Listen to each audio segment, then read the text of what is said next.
Ош облусунун Карагулжа районунун ардактуу тургуну Өкүл атам Осмонов Чыңгызды 1 январь 33 жаш өздүк майрамы менен биргеликте кирип келген жаңы жылы менен куттуктаймын. Катарлашып майрам тойлор үйүңүздө ийгиликтер боло берсин күндө. Жакшылыктардын күнү күлүп турсун, манайыңар ачылып жаз күнүндөй кубанычка көңүлдөрүңөр толуп турсун.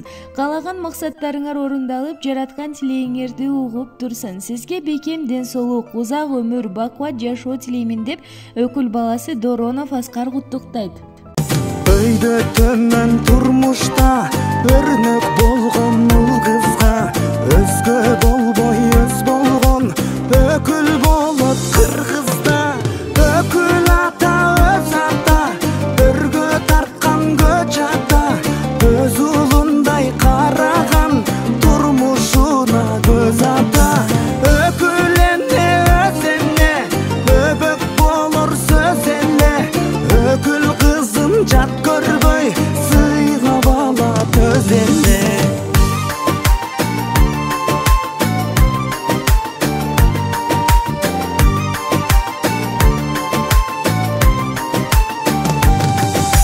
Дартын айтсаң угушат, сага колун сунушат, жашап кетсин жаштар деп жакшы тилек